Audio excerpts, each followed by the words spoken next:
Good morning, learner. Today we are going to discuss the deep understanding topic about accounting information, the quality attributes of accounting information.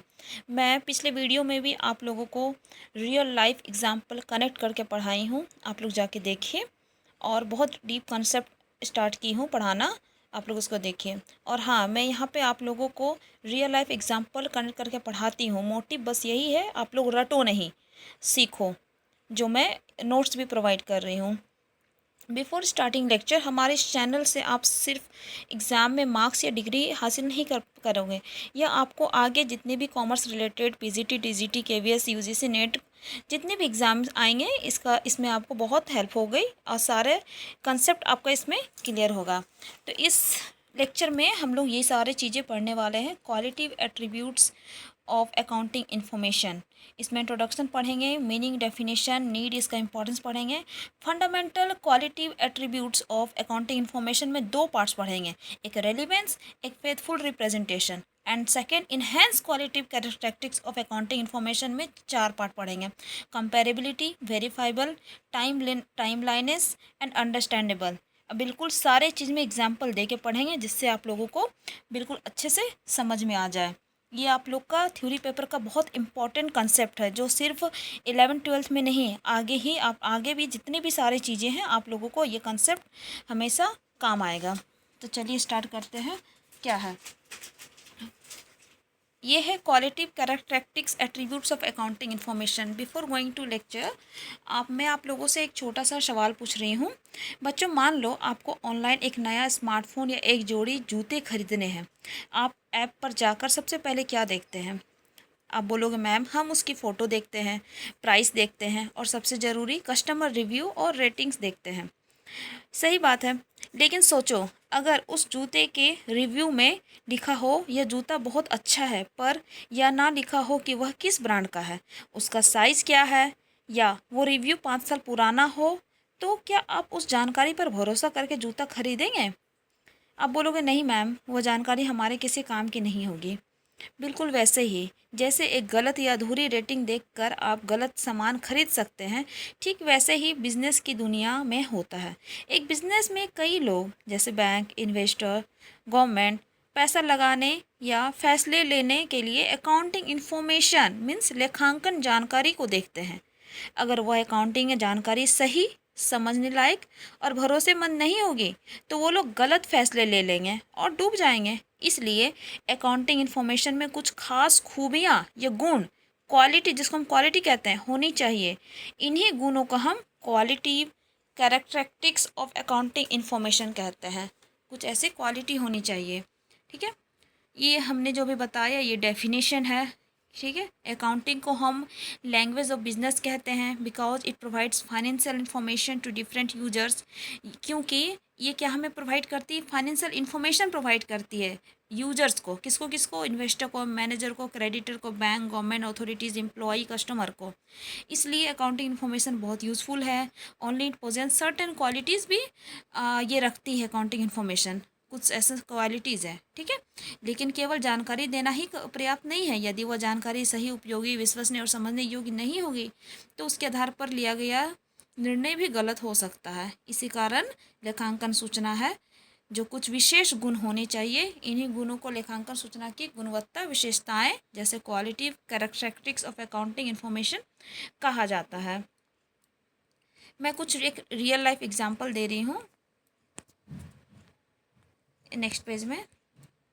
जैसे देखिए, ये image देख रहा है, दो image है, एक में रिपोर्ट ए है, एक में रिपोर्ट बी है, doctor A and doctor B. Report A में सभी टेस्ट सही है, सारे रिपोर्ट स्पष्ट है, वैल्यू भी सही लिखे हैं, रिपोर्ट भी सही टाइम पे मिल चुका है।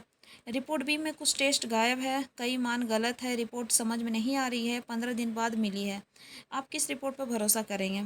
ऑब्वियसली रिपोर्ट ए पे करेंगे, क्योंकि उसमें सही, पूर्ण, स्पष्ट समय पर जानकारी दी है। ठीक इसी प्रकार अकाउंटिंग इन्फॉर्मेशन भी उपयोगी तभी होती है जब हम उसमें ये सारे गुण मौजूद होते हैं, ठीक है। Qualitative characteristics of accounting information जो है, ये अच्छी अकाउंटिंग इन्फॉर्मेशन कैसी होनी चाहिए? जिसमें सही मतलब करेक्ट हो, कंप्लीट हो, न्यूट्रल हो, निष्पक्ष हो, ठीक है। टाइमली हो, समय पर हो, आसानी से समझ आने वाली, डेट इज़ अंडरस्टैंडेबल हो, तुलना करने के लिए हो, जैसे कंपेयर हम कर सके, कंपेरेबल हो, जांचने योग्य हो, वेरीफाइबल हो, जांच कर सके, और निर्णय लेने में सहायक, इम्पोर्टेंट ये रखिए, जो डिसीजन लेने में मदद करता, मतलब उसको कहते हैं रेलिवेंट, जो रेलिवेंट हो। यदि इन गुणों में से कोई भी महत्वपूर्ण गुण नहीं है तो अकाउंटिंग इन्फॉर्मेशन की उपयोगी गीता कम हो जाती है। ठीक है, तो qualitative characteristics of accounting information are the qualities, वो क्वालिटीज है, वो एट्रीब्यूट्स है डेट मेक्स अकाउंटिंग इन्फॉर्मेशन, जो यूजफुल बनाता है, रिलायबल बनाता है, रेलिवेंट बनाता है, अंडरस्टैंडेबल बनाता है, कंपेरेबल बनाता है, वेरीफाइबल बनाता है, and timely for users while making economic decision. अब नेक्स्ट पढ़ेंगे हम लोग qualitative characteristics of accounting information की ज़रूरत ही क्यों है। ठीक है, क्यों ज़रूरत है, ये सारी चीज़ देख के हमारे बिजनेस के लिए क्यों ज़रूरत है। सपोज ये हमारे डिसीजन मेकिंग में हेल्प करता है। ठीक है, इन्वेस्टर डिसाइड करता है whether to buy company shares, और कहाँ करें कहाँ नहीं करें। आप लोग इसका नोट्स को देखिए अच्छे से, बहुत आसान तरीके से नोट्स को मैं डिटेक्ट की हूँ। Accounting information prepare to help different users to make economic decision के लिए। अगर इन्फॉर्मेशन गलत होगा, इनकम्प्लीट होगा, बायस होगा, डिफिकल्टी होगा, तो ये यूजलेस होगा। ठीक है, सेकेंड है टू इंक्रीज रिलायबिलिटी, विश्वसनीयता बढ़ाने के लिए, मतलब हमारे विश्वास बढ़ाने के लिए, जो हमारा यूजर्स है, ठीक है, वो कॉन्फिडेंस बढ़ सके यूजर्स का। ठीक है, यदि किसी कंपनी की रिपोर्ट हर वर्ष सही होती है, सही अगर जाती है, तो ये निवेशकों का विश्वास बढ़ता है। ठीक है, टू अवॉइड रॉन्ग डिसीजन, गलत निर्णय से बचने के लिए अकाउंटिंग इन्फॉर्मेशन की ज़रूरत होती है। अगर कोई अकाउंटिंग इन्फॉर्मेशन गलत हो, ठीक है, तो हमारे बिजनेस डिसीजन के लिए वो पुअर क्रिएट कर सकता है। ओके, टू मेंटेन ट्रांसपेरेंसी, हमारे बिजनेस में ट्रांसपेरेंसी हो, पारदर्शिता हो। यदि कंपनी सभी आय व्यय ईमानदारी से कर रही हो, उसकी छवि बेहतर हो, तो हमारे बिजनेस के लिए एक उपयोगी मानी जाती है। पांचवा है टू कंपेयर परफॉर्मेंस, अच्छी मतलब परफॉर्मेंस जो कंपेयर, तुलना करने के लिए, प्रदर्शन की तुलना करने के लिए यूजर्स कंपेयर कर सकते हैं one years to another years. Profit जैसे 15 लाख हुए 2025 में, 2026 में 22 लाख हुई, तुलना से पता चलता है कि कंपनी ने प्रगति की है। 6 नंबर है टू अट्रैक्ट इन्वेस्टर, जो इन्वेस्टर उसको अट्रैक्ट करने के लिए, कैसे, जैसे मान लीजिए फाइनेंशियल स्टेटमेंट अगर स्पष्ट हो, विश्वसनीयता हो, तो उसमें क्या होगी, निवेशक अधिक रुचि लेंगे इन्वेस्ट करने के लिए। टू मीट लीगल रिक्वायरमेंट्स, कानूनी आवश्यकता को पूरा करने के लिए companies must prepare financial statement. यदि कंपनी सही रिकॉर्ड नहीं रखती है, कानूनी कार्रवाई या जुर्माना का सामना कर पड़ता है, तो हमारे यूजर्स इन्वेस्ट नहीं करेंगे। ठीक है, हम नेक्स्ट पढ़ेंगे fundamental require characteristics of accounting information, जो हमारे गुण है। पहला गुण है रेलिवेंस होना चाहिए, रेलिवेंस, सही डिसीजन में मदद मिले, उसी को हम रेलिवेंस कहते हैं। अब देखिए रेलिवेंस का मतलब क्या हुआ। The word relevance means related to the purpose और इम्पोर्टेंट फॉर डिसीजन मेकिंग, हमारे इम्पोर्टेंट डिसीजन मेकिंग के लिए ये वर्ड रेलिवेंस बहुत इम्पोर्टेंट है। ऐसी जानकारी जो किसी निर्णय के लिए महत्वपूर्ण हो और निर्णय लेने में सहायता करे। An accounting information is called relevant if it can influence और help users make economic decision. लेखांकन में वही सूचना रेलिवेंट कहलाती है। ठीक है, जो उपयोग करते हैं के निर्णय को प्रभावित कर सके। ओके, यदि कोई सूचना निर्णय को प्रभावित नहीं करती है तो वो रेलिवेंट नहीं मानी जाती है, चाहे वो पूरी तरह सही ही क्यों ना लो। ठीक है, इसका हम मान के चलते हैं, वो जितनी भी चीज़ें हैं वो रेलिवेंट होनी चाहिए जब वो अफेक्ट करे हमारे डिसीजन को, हमारे डिसीजन लेने में मदद करे। मान के चलिए आपने एक दुकान गया, मोबाइल दुकान किया खरीदने के लिए, दुकानदार आपको बताता है battery 600 mega ampere, camera 50 mega pixel, RAM 8 GB, storage 256 GB। ठीक है, ये सारी इन्फॉर्मेशन उन्होंने दिया, और ये सारी बातें आपको निर्णय में मदद करेगी ना, खरीदे या ना खरीदे। लेकिन यदि वह कहे दुकानदार की दीवार नीली है, मालिक का चाय पसंद है, क्या इससे मोबाइल खरीदने का निर्णय प्रभावित होगा? नहीं। इसलिए पहली जानकारी जो दिया वो रेलिवेंट है और दूसरी जानकारी जो दिया इरेलीवेंट है। उसी तरह हमारे बिजनेस में भी होती है, वो जानकारी रेलिवेंट होना चाहिए, इरेलीवेंट नहीं। ठीक है, यही चीज़ें हैं। देखिए बिजनेस में इन्वेस्टर किसी कंपनी में निवेश करना चाहता है तो उसमें क्या जानकारी देखना चाहता है, जैसे profit loss, sales, cash flow, assets, liabilities, ये सारी जानकारी रेलिवेंट होनी चाहिए, रेलिवेंट है, डिसीजन लेने में हेल्पफुल है। अगर कंपनी के ऑफिस का रंग, सीईओ का पसंदीदा भोजन, रिसेप्शन की सजावट ये निर्णय लेने में मदद नहीं करती, इसलिए इसको इरेलीवेंट कहते हैं। उसी तरह डेफिनेशन है, देखिए अच्छे से, relevance is the capacity of accounting information to influence the economic decision of users by helping them evaluate past, present, future event. ठीक है, जिसके कारण लेखांकन सूचना उपयोगकर्ताओं को भूतकाल, वर्तमान काल, भविष्य काल की घटनाओं का मूल्यांकन करने और सही आर्थिक निर्णय लेने में सहायता करे। इस सारी घटनाओं का पहले इवेल्यूट करें, पास्ट, प्रेजेंट, फ्यूचर, और सही निर्णय में सहायता करे, उसी को हम लोग रेलिवेंट कहते हैं। रेलिवेंट का कैरेक्टरिस्टिक्स क्या है, कैसे पता करेंगे रेलिवेंट इन्फॉर्मेशन है?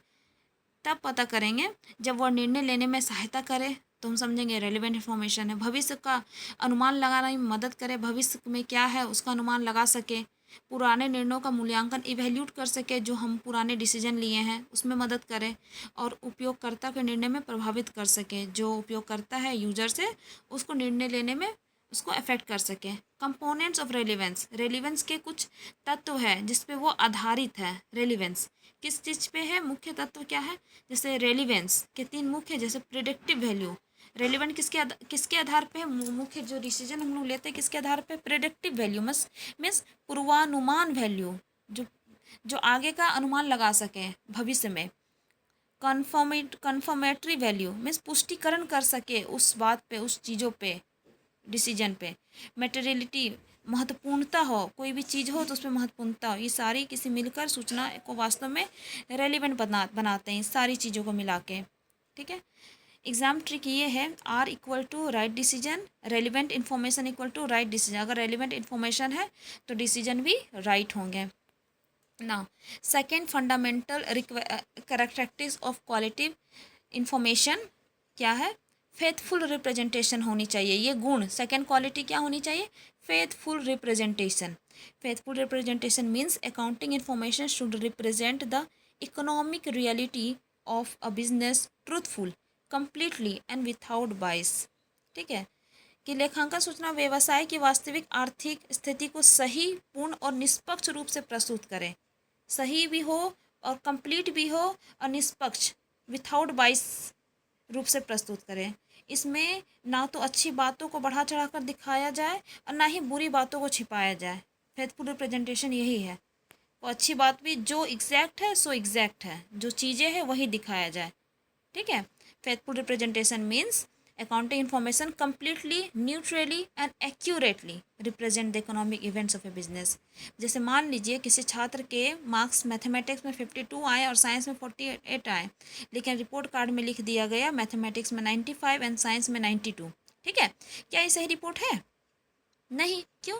क्योंकि रिपोर्ट वास्तविक प्रदर्शन को नहीं दर्शा रही है, ये फेथफुल रिप्रेजेंटेशन नहीं है।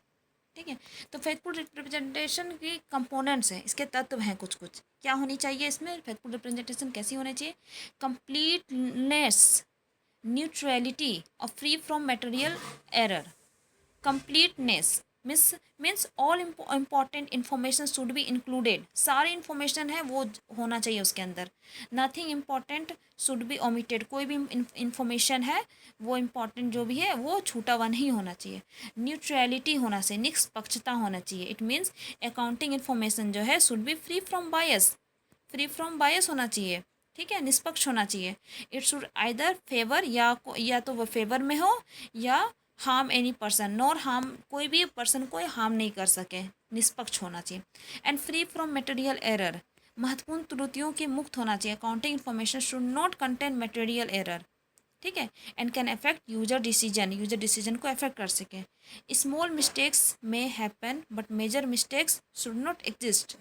छोटी मिस्टेक, छोटी गलतियाँ हो सकती है बट ज़्यादा बड़ा गलतियाँ वो एग्जिस्ट नहीं होती है। ठीक है, कुछ डिफरेंस हम पढ़ लेंगे, आप लोगों को बहुत आसान होगा। रेलिवेंस मतलब क्या होता है, मैं बहुत अच्छे से बताई हूँ रेलिवेंस मतलब क्या होता है, एंड फेथफुल रिप्रेजेंटेशन मतलब क्या होता है। रेलिवेंस मतलब वो सारी चीज़ें जो निर्णय लेने में मदद करें, वो जो डिसीजन लेने में मदद करें। ए फेथफुल रिप्रेजेंटेशन मतलब प्रस्तुतिकरण जो वास्तविकता हो, स्थिति को सही रूप से दिखाने में मदद करे, जो भी स्थिति जो है सो है। सेकंड, उपयोगी सूचना पर जोर, जो भी है वो उस उपयोगी सूचना पर जोर होनी चाहिए, और सही और निष्पक्ष सूचना पर जोर। ठीक है। निर्णय को प्रभावित करती है, रेलिवेंस, और वास्तविकता का सही चित्र प्रस्तुत करती है, फेथफुल रिप्रेजेंटेशन। ठीक है। Faithful representation equal to C+N+E, मतलब कंप्लीटलीनेस, न्यूट्रलिटी, और E for free from material error. Complete, neutral, free from बन के मिलता है फेथफुल रिप्रेजेंटेशन। अब हम आगे पढ़ेंगे enhance quality characteristics of accounting information. आगे है कंपेरेबिलिटी। ठीक है।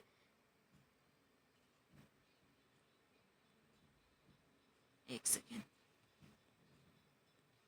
ये वीडियो आप लोगों का थोड़ा बड़ा बन जाएगा, ये 15 मिनट्स का ही वीडियो रखते हैं। इनहेंस क्वालिटिव कैरेक्टरिस्टिक्स में 4 पार्ट्स पढ़ेंगे हम लोग।